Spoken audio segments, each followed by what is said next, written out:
Hi guys, and welcome back to the SN Studio. Today we're going to have a sit down and chat about the latest balanced data slates that we saw last weekend Games Workshop publish. So the title, as you already have seen, is Has Games Workshop Finally Fixed 40k? And to tell you the truth, I think they're very close to what we want the game to be. And I think you will agree. Yeah, I think it's a step in the right direction as far as like competitive 40k and even just casual 40k is going. Because as we all know, the game's been just going from bad to worse in terms of being balanced. Yeah. So I think this is kind of a way for them to level the playing field a little bit more for the older books, for the weaker books. And I've personally loved the changes so far. Yeah, I think they actually confirmed that we were going to have a balanced data slate every 4 times a year. So we saw the first one come into play. Obviously, I think they tweaked some points. I think it was mostly Drakari, if I'm not mistaken. Yeah, so the first one was they made the change to the core keyword for the Talos and Kronos. Yes. I'm pretty sure. And I think there might have been one other change in there, but I can't remember off the top of my head. Yeah, I think they changed some points as well. But anyway, the latest one is the big one. It's massive. The one which they've basically looked at all the armies which are out there and have basically said this is what we need to change, and some big changes as well. So with that said, we're going to talk about all that coming up next. Okay, so starting it all off, we're going to talk about what I think is the biggest change, and that is the Armor of Content rule. So basically what this does is it gives all power armored units, so from Sisters of Battle to Space Marines, to Chaos Space Marines, to Thousand Suns, to Death Guards, everybody that basically fights in power armor. So, and what they've done is they've given everybody a -1 to their AP when targeted, which is massive. It's huge. Like it sounds good already on paper, but we have been playing it and testing it out behind the scenes. We've already got a couple of battle reports. There's probably a battle report already out with us actually testing it out, testing Armor of Content, and wow, what a change it is, right? 100%. It's, for me, it feels like again, it's a step in the right direction in terms of making the game better without just saying, well, Marines now get better weapons and better AP. It's essentially it's dragging the rest of the competition down a little bit, but it's really helpful in scenarios such as like Tau, who have so many high AP weapons, and they were a menace in the meta game.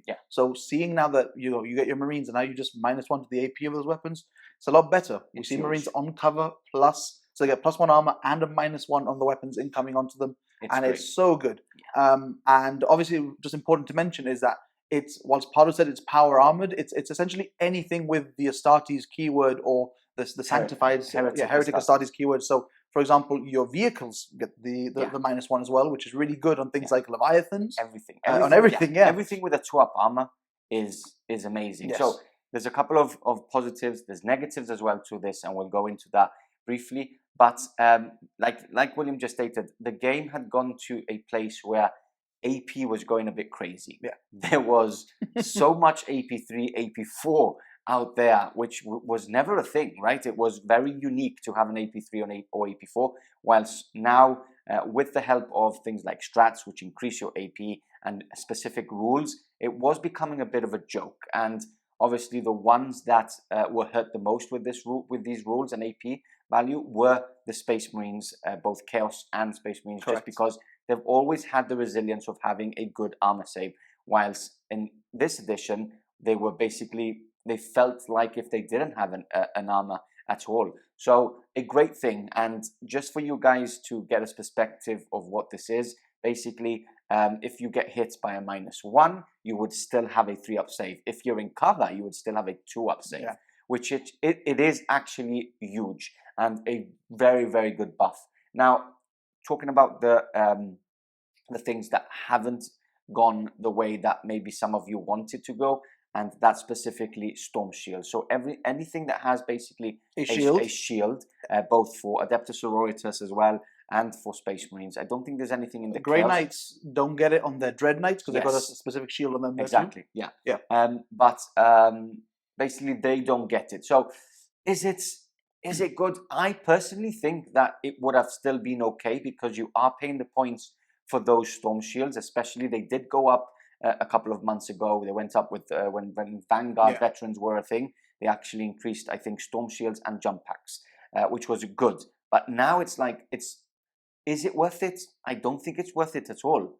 If you couple in the whole that, for example, anything that fires at you with a storm shield at -1 and -2 would be exactly the same save as someone without a storm shield. So roughly, I think that AP1 and AP2 is what you mostly see on the battlefield.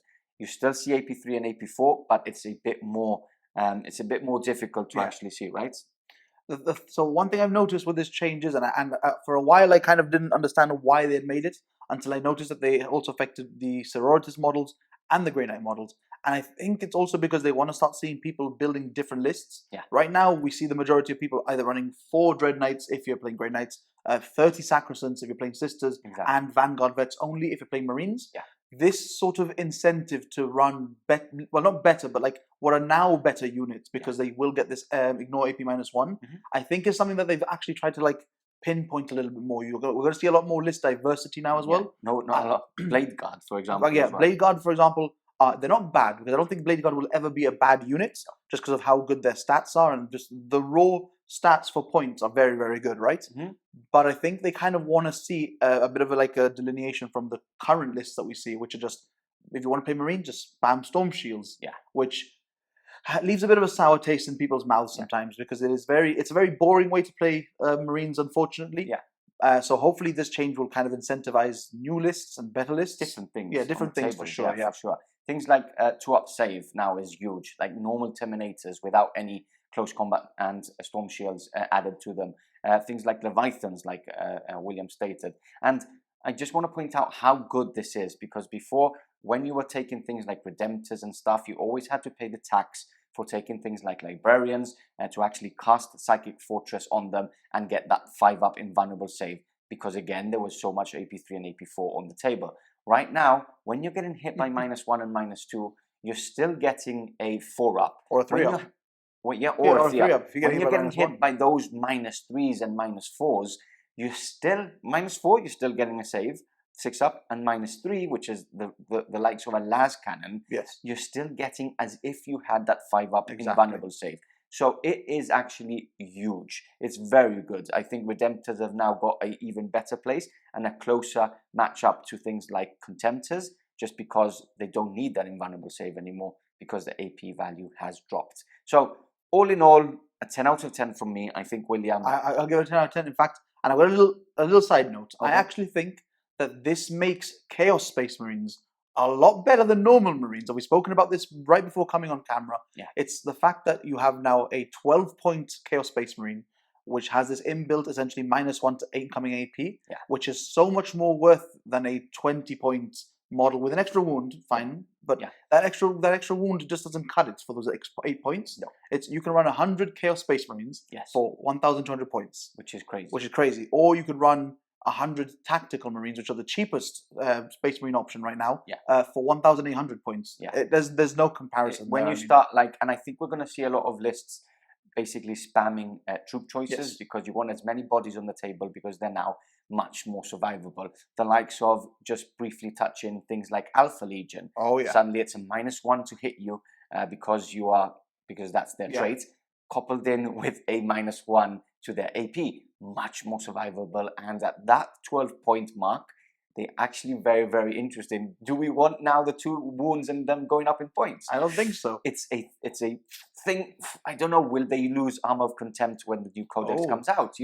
It's a lot of questions. So comment below. Let me know what you think about the Storm Shields. Was it something that was needed to be done, or would you think Storm Shields should have still had Armor of Contempt? I, for all, do think that Armor of Contempt with the Storm Shields and the price we're paying for them should have still I think it would have still been okay. Very interesting. And the likes of Chaos Space Marines, do you want to stay with this and 12 points, or do you want to up to the maybe 18-point mark and not having Armor of Contempt? We'll see. Anyway, let's touch base with the next one, and that is direct fire for weapons. So direct fire for weapons was something that was really damaging the game. Indirect fire, sorry. I think William would agree. I think 99% of the people that play maybe competitively would agree as well. It was just something that was very difficult, and it was all because things were hiding from you, which you didn't have the indirects to fire at them. Your army was slow, so it took you 3 to 4 turns to actually get into combat with that specific unit. And at the same time, those specific units had high damage and high AP, which was very scary. Now, the changes. Do you want to go through them? Yeah, I'll go through them really quickly. So essentially now, when a unit is declaring another unit as a target, if you don't have line of sight to that enemy unit, you worsen your ballistic skill by 1, and they get a +1 to their armor save. Now, the important keyword here is worsening ballistic skill and not giving you a -1 modifier, because a lot of things in this game now do ignore -1s and so on. So, for example, crisis suits. I will probably be using crisis suits for the majority of examples, only because they're just so good, and they were even better before. So the first thing is that. So worsening the ballistic skill means that you can't use the crisis commander to make them ignore hit modifiers, because it's not a hit modifier, it's a ballistic skill modifier. One of the units, funnily enough, which does ignore ballistic skill modifiers are Hive Guard. If a Synapse creature, I think it is, or if a Hive Tyrant can see the enemy unit, they ignore hit and ballistic skill modifiers. So there is that. Now, I think this change, more than anything else, was directed towards Tau. The reason is because, as we all know, Tau shooting is hyper oppressive, to the point where it was not fun, and both of the major changes, the other one which we'll go through next, are done to essentially target non-interactive gameplay. If I can shoot at you, but you can't shoot at me, that's not interactive, right? Exactly. You need both players to be able to interact with each other. There should always be an option to target any unit on the table, and vice versa, because it just spoiled the game, especially when you built lists that you basically couldn't outperform because they were hiding away. Now with the new terrain obscuring rules, which are very, very good for the game, but had the negative of things hiding away. Of course. So a very good change again, a 10 out of 10 for me, because I think they've done a really good job with that. Again, I'm just going to throw that in. Remember, Arm of Contempt. Suddenly something with a -2 is firing at you. Suddenly it's giving you a +1 to your save, but it's also -1 to the AP. I've got a better example to give you. Once again, crisis suits with the airburst fragmentations, with Montcar as it used to be before. If I were to shoot at a Space Marine, they would get a 5-up armor save. Now you get a 2-up armor save against that. If you're in cover. If you're in cover, yes, absolutely. But let's be real, it's huge. very, very good. It's a huge, massive huge change there. And that's the kind of stuff that I think we needed to see. I still think Tau, which we'll get into in a bit, are insanely good. I still think they're very, very strong. We're still very good. But I think these are the kind of changes that we needed to see, because the game kind of was losing that little bit of interactivity that it still had. So obviously this is a change in the right direction. Positive for sure. Just slightly touch on base with the indirect to fire with Astra Militarum. They basically ignore it, so they don't get the -1 to hit, and you don't get the +1 to your armor, which is cool, especially with Astra Militarum. We're not going to complain about them. It's an army that we are not seeing at all on the tabletop, and it's because they need as much help as possible.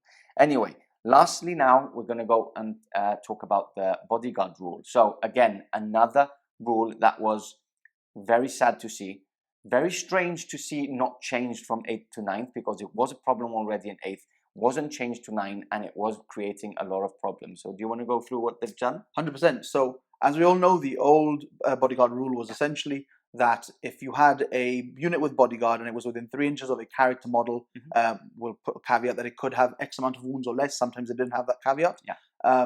You could not target that unit with range attacks. This was really, again, we'll go back to the whole thing of interactivity. This basically cut it out of the game, because you could have a unit of bodyguards hiding behind a wall, but within 3 inches of a character, and that character can't be shot at, and that character would be able to see everything. It was really boring. It was silly. You would see it a lot, especially with the Depthus Sororitas, with the likes of Saint Celestine and Morgan Val.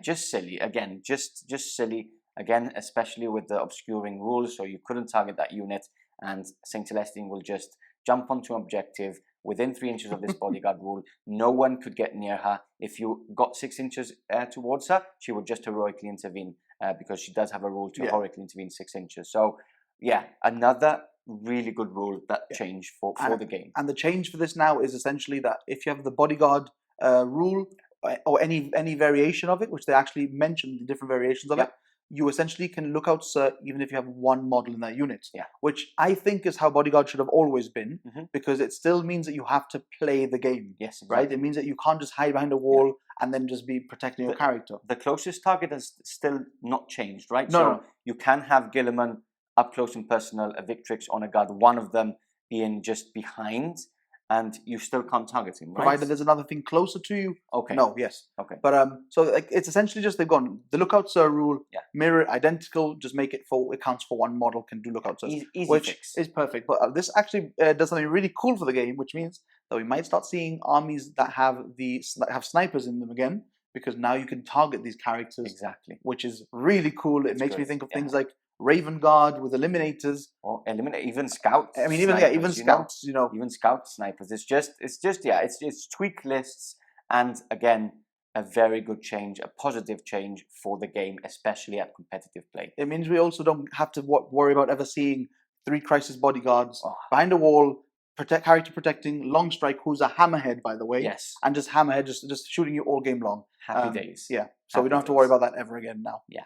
Anyway, with that said, we're going to touch now into specific changes in factions, and that is coming up next. So the first faction we're going to talk about are the Depthus Sororitas. So the change they've basically gotten is that before you used to get 1 miracle dice per player turn, per battle round, where now you get it per every player turn. Yeah. So you're getting 2 instead of 1. Which is just better. You just have double the miracle dice. Is it game breaking? No. No, but I think it makes them better. Will it help? Yes. So a positive change there already. Apart from that, we had Valoris Heart, I think it's called. Yes. Which basically what it did is it -1 to your AP for -1 became nothing, -2 became -1. They've changed that obviously because Arm of Contempt would have been far too strong with them. Well, they wouldn't stack anyways, because stack. The Arm of Contempt specifically says you can't put it with other cumulative bonuses. So basically what they've done there is they've essentially given them no rerolls to be wounded against. Yeah. Which they've also given to Salamanders, by the way. Which is the only change for Space Marines apart from Arm of Contempt.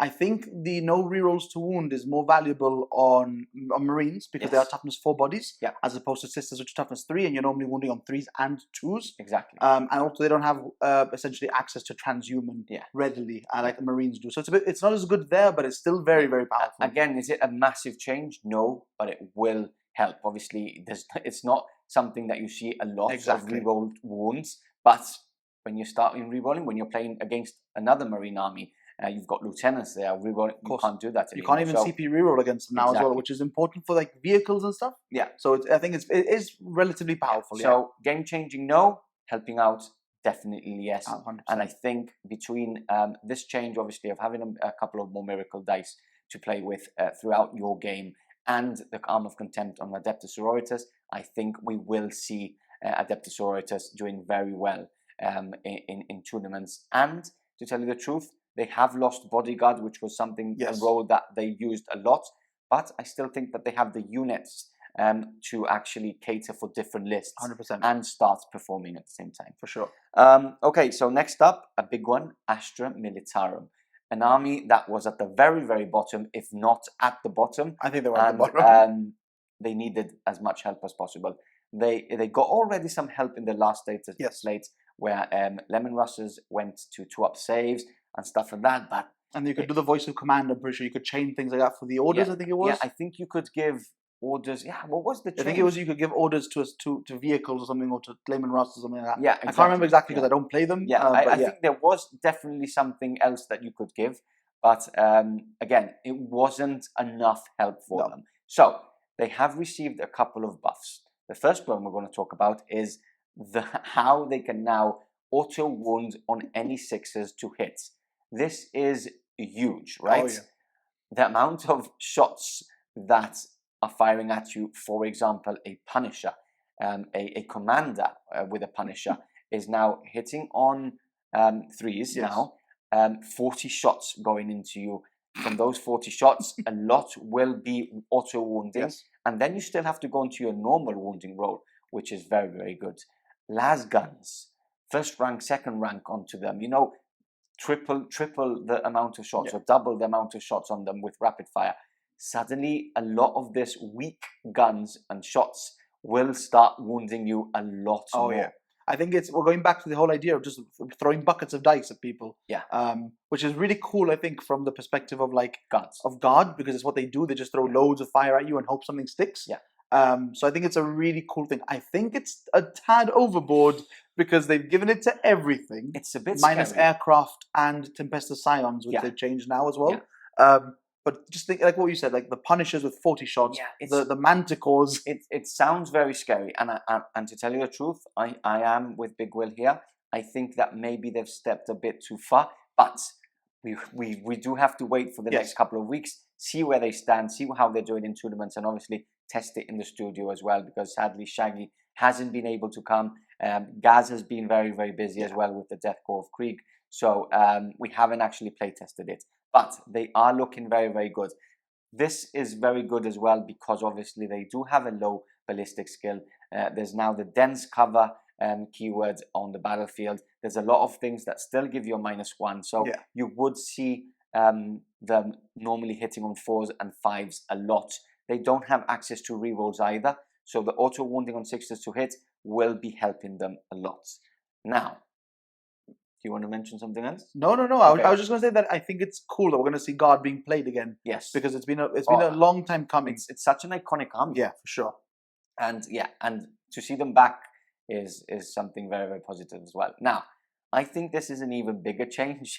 So infantry units just cost 60 points. I think it's 60 points, right? I believe so. It's 10 models for 60 points. Now, the upgrade they've given them, which when I first was reading it, I was confused because I was like, my head was saying this is how it works, and my other side of my head was saying like, it can't be. It can't be. So all upgrades for all units are completely for free. So Vox casters, heavy weapons, special weapons, close combat weapons, pistols on sergeants are all included in those 60 points. So, for example, you're now getting a las cannon, a plasma pistol, a plasma gun, a power fist, and a vox cast, all for the same amount of points. I love it. It's crazy, right? Again, but the thing is, I've been trying to put my fluff cap on for a while to think about why they would do this. Think of the Guard essentially just being given mass manufactured weapons. Yeah. They're like, we have so many of these to put out that they're cheaply made, but they're good enough to do the job. And they've just gone and said, everybody gets a las cannon, everybody gets a vox caster, everybody gets a power fist. It does sound very, very strong. It sounds ridiculously strong. It looks like you're now suddenly going to get 200 to 300 points extra on the table. You're going to see a lot of guards with las guns because they're auto moving on 6s. Now, I have been thinking about this a lot. And again, I think it's a bit too much. And please, guys, don't get mad with me. I know there's a lot of Astra Militarum fans and players out there who are now rooting for these changes. And I am happy for you. But I think I might be wrong. Maybe I come back to this video in a couple of months and say how wrong I was, or maybe how right I was. I think it's a bit too much. I think the perfect change would have been all infantry squads or troop choices do get these free upgrades, but don't get access to the auto wounding on 6s. So that would have balanced out all your tanks, all your artillery, all your elite choices are still auto wounding on 6s, but the infantry with the amount of firepower from those las guns and that free now heavy weapons and special weapons wouldn't auto wound on 6s. And I think it would have balanced it out much better, but still been a very positive outcome for the Guards. Okay. I think I would have actually leaned the other way and said tanks don't get the auto wounding 6s.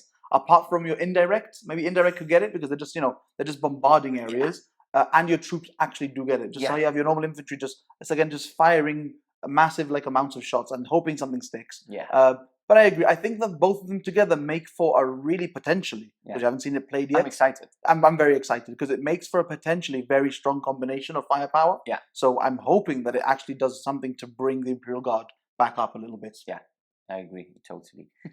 So now, from a positive outcome to a bit of a hit and negative outcome, we're going to talk about the Depthus Custodies. Big Will already having a big breath there. I've had a bit of a breakdown, a crisis recently because of it. So a big hit for them, and I think they've taken the biggest hits from them all. A bit too much as well, so we're going to the opposite side.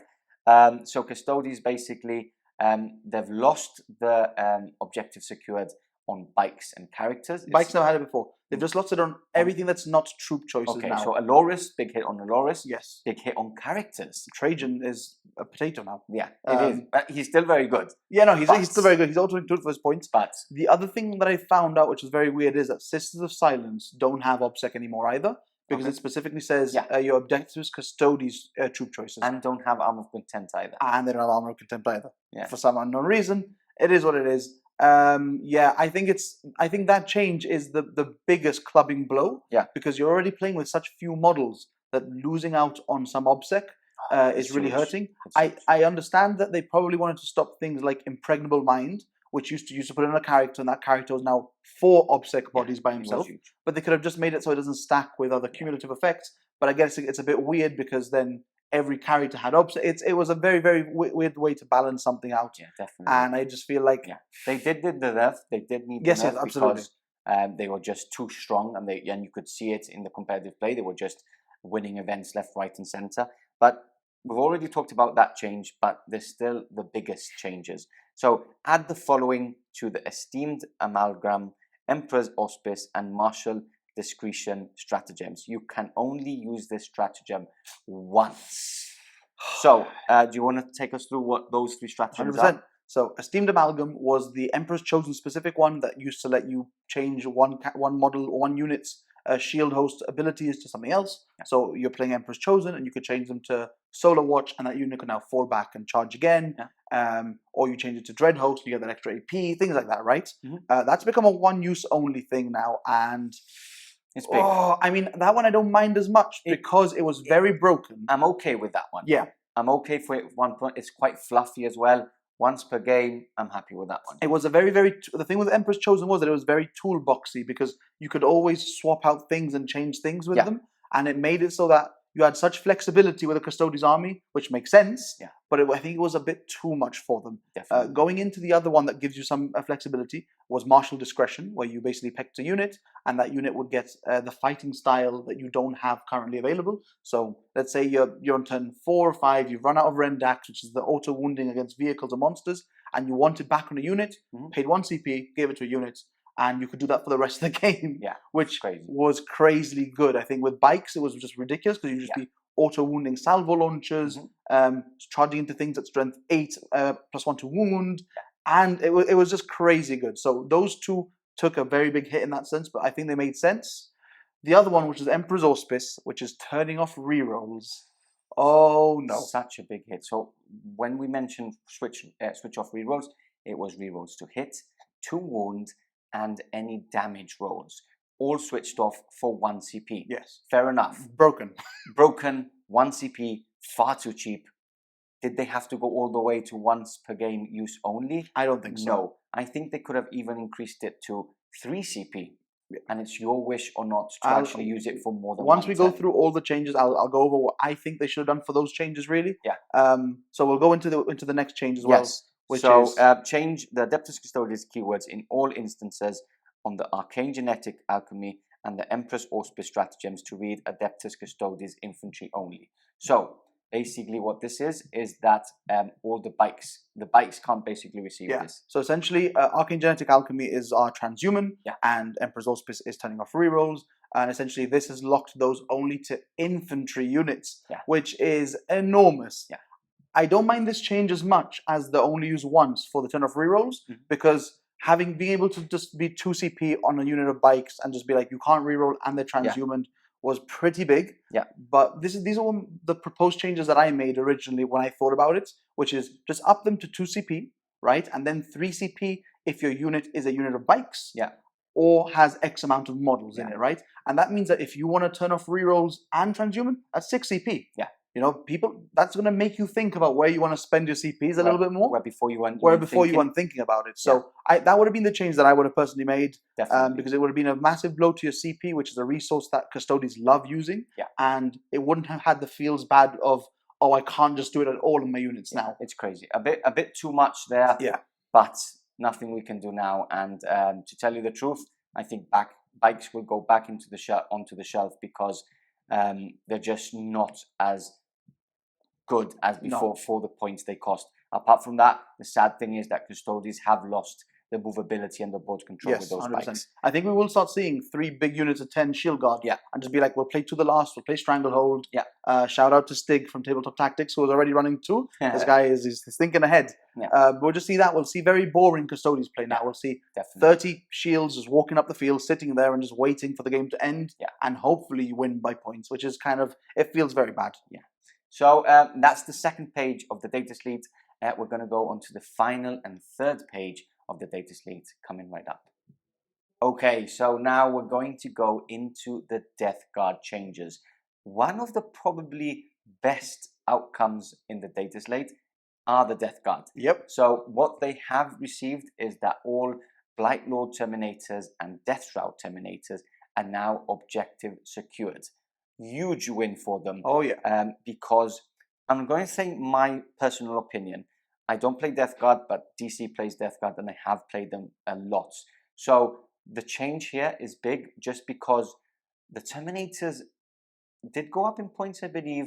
They could deep strike, they were quite resilient, but I didn't think they actually packed up enough of a punch to actually be worth those points. But now, objective secured now gets interesting because they are very survivable. So what this means is that now you've got units that can actually get board control with the likes of Deep Strike and landing on objectives and getting that very important objective secured. Yeah. And also, they've obviously received Armor of Contempt as well. Yes. Which is what doubles up. Now they've got -1 damage, -1 AP incoming, and they're an OBSEC unit. It means that Blightlord Terminators now are actually very interesting in big units, and you just drop them somewhere. They can either shoot the grenade launchers, get into combat with the AP3 swords. Yeah. And they're just like blobs, and you just can't remove them. You can't remove I them. really like and that change. And you won't remove them. No. So yeah, we've already had the Death Guard actually win quite a big event, or GT at least, with these changes, which was great already to see.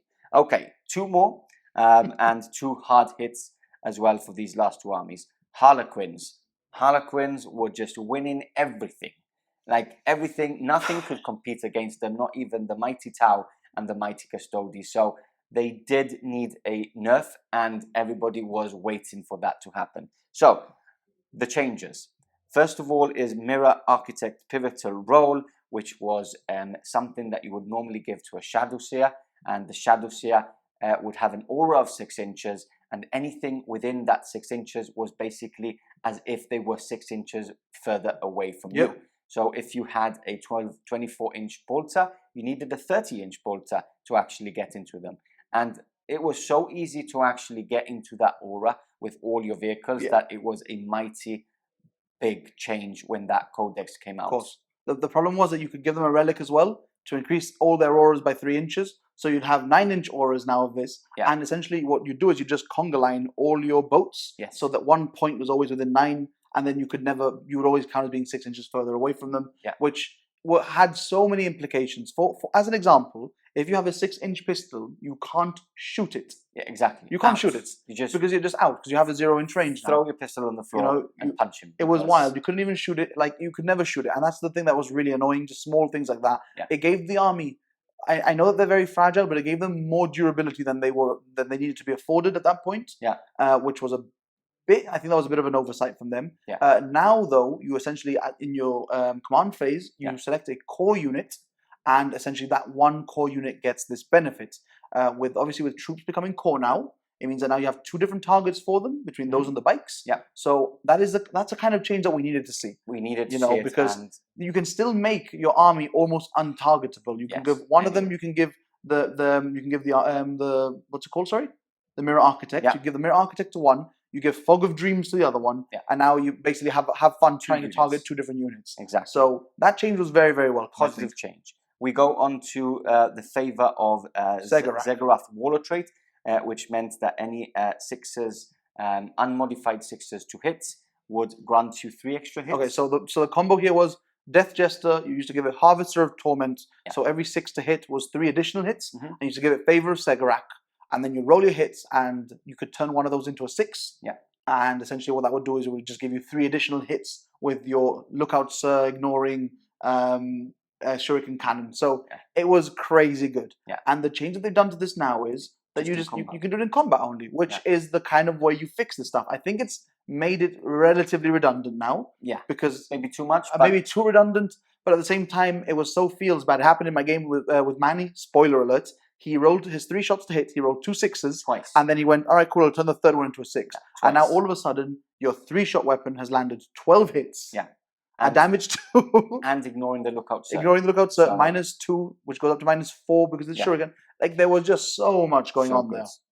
So that's the second change. And lastly, some points increases, which everyone was expecting. The Star Weaver and the Void Weaver's going up. The Void Weaver's going up to 130 points, 40 points more each. And the Star Weaver has gone up to 95, which I believe is 15 points up. 15 points. So the problem here was not so much about the resilience and all that. One of the biggest problems with these boats was the 6 Shuriken cannon shots that each boat had. -1, damage 2, so many shots going 6 into shots you. each, plus your prismatic cannons. Exactly. Like, It wasn't even about the prismatic cannon, which got better anyway. It was those Shuriken cannons on top of that. So 40 points on top of that. A big increase. Probably the biggest we've seen a unit take in a long time. I am willing to play devil's advocate here and say that the 40-point change was a bit heavy-handed. Yes. What I would have liked to see is maybe put them to 115 with the haywire, and then 130 with the good change with the prismatic. And the reason for this is because now we're just never going to see the haywire ever played. Maybe not. I mean, if knights become popular when they bring out the new books, then we might see some of them. But in that scenario, you just end up taking more bikes anyways because they've got more haywire for you. So I don't know. I think that putting the boat up to 130 without any discrepancy or any alleviation for the points is a bit feels bad there. You could have made them 115 plus 15 points for the prismatic cannon, and that would have been a better all-round fix, I think. They've still stayed at a maximum of 3. A lot of people were talking about it going to units of 2, but they've stayed with 3. They've increased the points. Let's see where they stand. I still think that they're top tier. They're very good, especially with the resilience and how fast they move.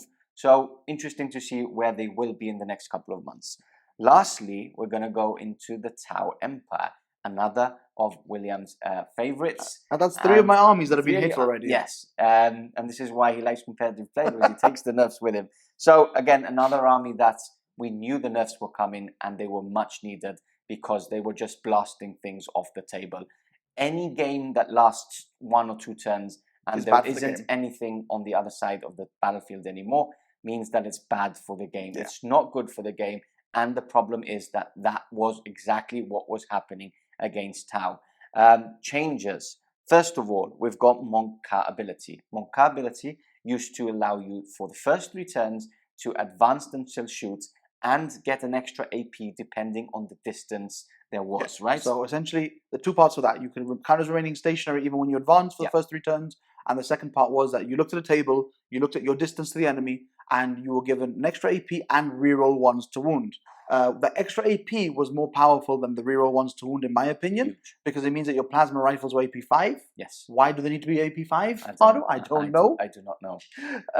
So it was just small things, and it also meant that your air bursts were AP -2 behind walls that you couldn't interact with. You had ways to make them AP 3, and it was so stupid. It was silly. Yeah. So the change has basically, they've still allowed for the first 2 turns to units to advance and shoot as if they haven't moved. Yeah, and you get the reroll 1s still as well. To wound, but they've taken off the AP, which is a thumbs up from me, a thumbs up from a Tau player. 100%. And a good thing to see. And for all those people out there that call people like myself self-loathing Tau players, I've seen it before. Just get good at the game. That's all you have to do. Exactly. Just don't rely on crutches. Yeah.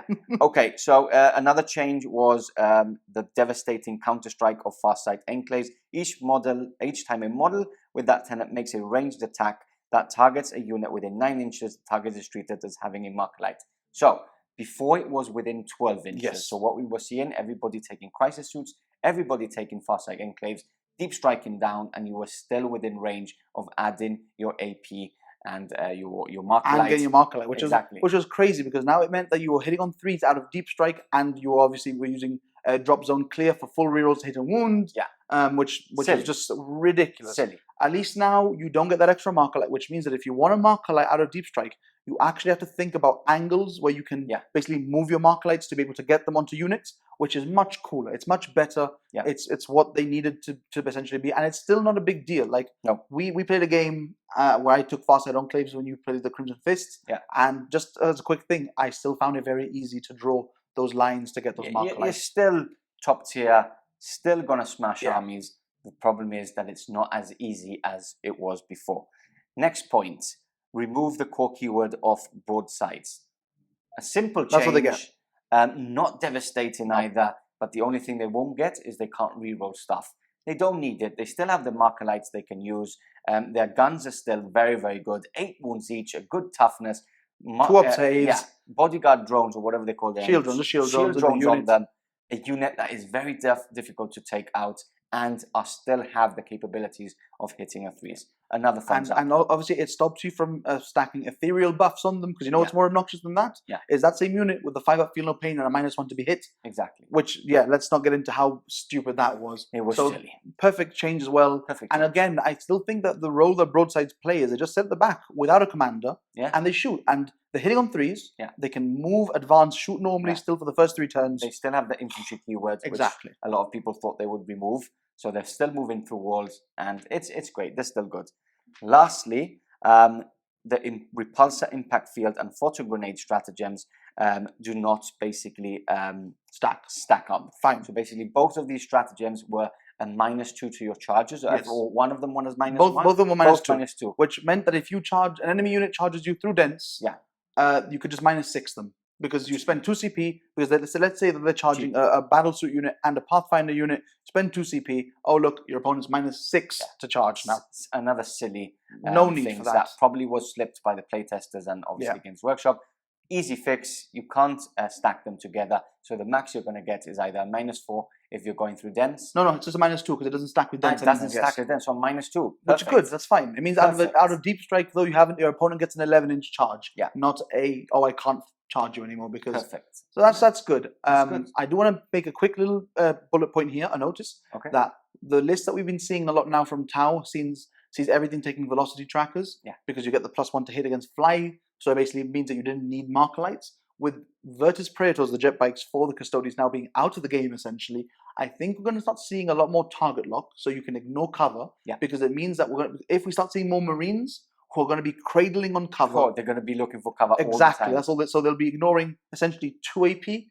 The target locks will only make you be ignoring that 1 of those APs, which I think is what we're going to be seeing a lot more in the game, because pretty much everything will be benefiting from cover, and this way we can kind of like try to recomp some of the losses that we made there from the extra AP that we lose from Montcar and such. Yeah, definitely. So there it is. That's all the changes we've gone through. Obviously, some other armies have still stayed with the changes that will be done.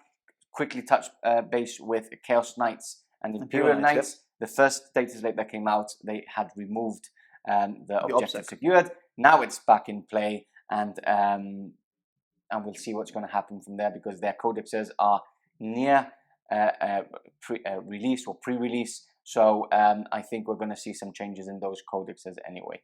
So with that said, that is the end of the chat for today. Very positive outcome from Games Workshop. Two thumbs up from me. Looking forward to the next couple of months and see where these armies stand. But yeah, a thumbs up from me, a double thumbs up from Big Will. And yeah, hope you've enjoyed this. Comment below, let us know what you think of the changes, and we'll catch you back in the next sit down very soon.